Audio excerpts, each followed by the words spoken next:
Tonight at the White House, President Trump defended his decision to pardon the founder of Binance, who goes by the nickname CZ, running the world's largest cryptocurrency exchange that also happens to host the Trump family's crypto firm. I asked the president about this decision earlier at the White House today. Today you pardoned the founder of Binance.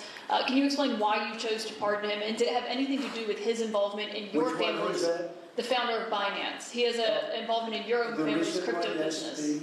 I believe we're talking about the separate, because I do pardon a lot of people. I don't know. He was recommended by a lot of people. A lot of people say that. Are you talking about the crypto person? Yes. A lot of people say that he wasn't guilty of anything. He served 4 months in jail. They say that he was not guilty of anything. That what he did. Well, you don't know much about crypto. You know nothing about. You know nothing about nothing. You're fake news. But let me just tell you that he was somebody that, as I was told, I don't know. I don't believe I've ever met him. But I've been told a lot of support. He had a lot of support. And they said that what he did is not even a crime. It wasn't a crime, that he was persecuted by the Biden administration. And so I gave him a pardon at the request of a lot of very good people. Despite what the president said there, in 2023, CZ actually pleaded guilty to these crimes, that he failed to maintain an effective anti-money laundering program for the platform.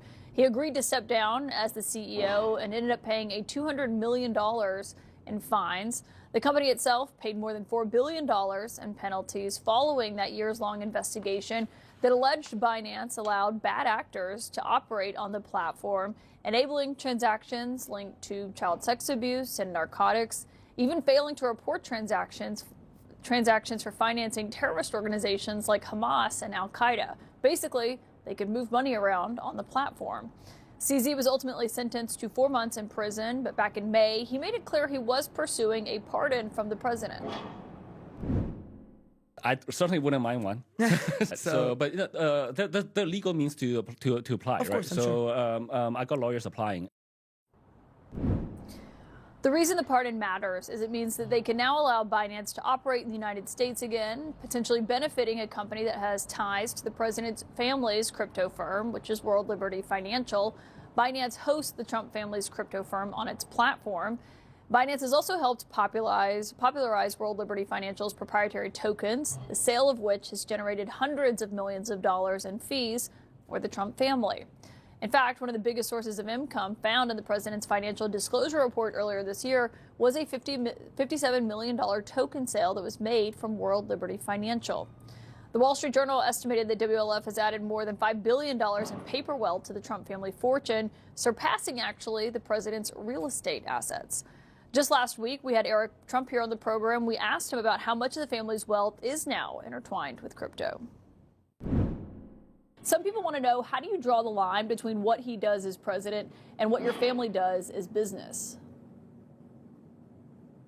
Well, I think you know me well enough to know that I stay the hell out of Washington, D.C., and I always have. And listen, again, we found crypto because we were debanked. They tried to take everything away from us, and we found that industry because of that. I think some people might want to know, how do you determine, whether something is a conflict of interest? Who really is doing that in this position for you?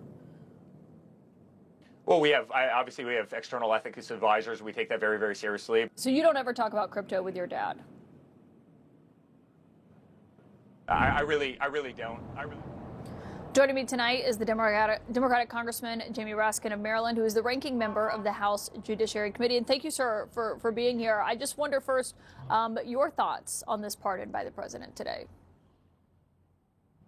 Well, of course, it's consistent with pardons he's been giving ever since he was first in office. It started with political loyalists like Roger Stone and Paul Manafort and Michael Flynn. Then it extended to 1,600 insurrectionists, violent cop beaters, people who participated in coup and plot-making activity against the U.S. government on January 6, 2021. And it's continued now with people that the Trumps are effectively in business with. And this is a great example. I mean, this guy was involved in very serious money laundering, allowing Al-Qaeda, Hamas, ISIS, drug traffickers, terrorists from around the world to launder money through their crypto scheme. And Trump just pardoned him, pretending for a little bit not to know anything about it, then apparently knowing a lot about it. But this is a guy who has been able to boost crypto money making in the Trump family by tens of millions of dollars. And now he gets to reopen shop in the United States of America. When you're saying pretend not to know anything about it, you're saying you don't believe when he says that he doesn't know CZ? Oh, I think he knows exactly who he is, and there was clearly a lobbying campaign to get him out.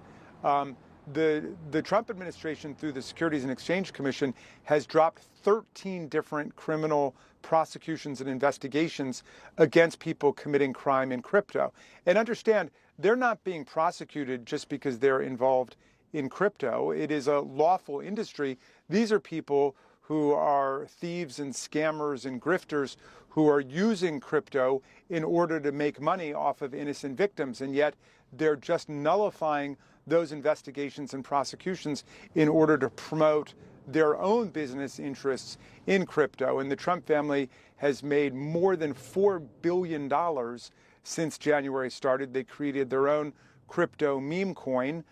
He entertained more than 200 guests at the Trump Country Club and then promised White House tours to other people who were investors in it.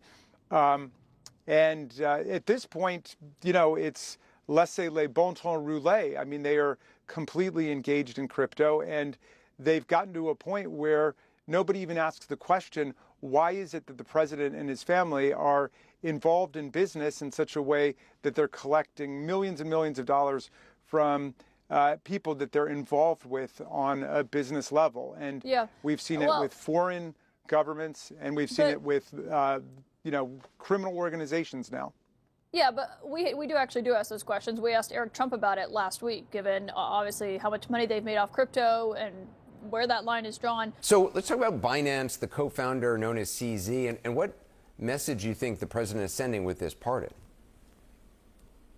Well, it's a very odd arrangement because Binance has $2 billion worth of stablecoin cryptos deposited in World Liberty Financial. And those stablecoins are earning yield and essentially a huge return for President Trump, his family, and Steve Witkoff's family, the Middle East envoy. So, I mean, effectively, Binance is paying money to the Witkoff and Trump families at the same time as CZ was actively working through lobbyists to seek a pardon. So here you have not only is Trump pardoning, Santos and other people convicted of various crimes, but he is actually pardoning someone that is effectively, through his business operations, making payments to him and to his members of his administration. So it's a very unusual arrangement, really, again, another precedent that we're seeing in American history, to see a direct financial connection between a pardon and the individual that got that pardon and the president's family. Binance pleaded guilty in 2023 to violation of U.S. money laundering rules, paid a multi-billion-dollar fine, was subject to strict oversight by the Justice Department. How valuable would it be for Binance if the government lifted that oversight? I mean, Binance wants to really build out its platform in the United States. It's the most popular crypto exchange in the world. CZ is massively wealthy, multi-billion dollars. And they have not had a really large presence in the United States because of this regulatory scrutiny and the criminal case. But they're looking to build out to become a competitor to like Coinbase or Kraken, that are large U.S. operators. So having this criminal case disappear is an important step for them to kind of build out their operations in the United States. It's financially super important for Binance. It's very valuable action that the president has done at the same time as, again, the Binance says doing something that's very valuable for the Trump family. Yeah, it's incredible to watch this happening in real time, day after day. Eric Lipton, thank you very much.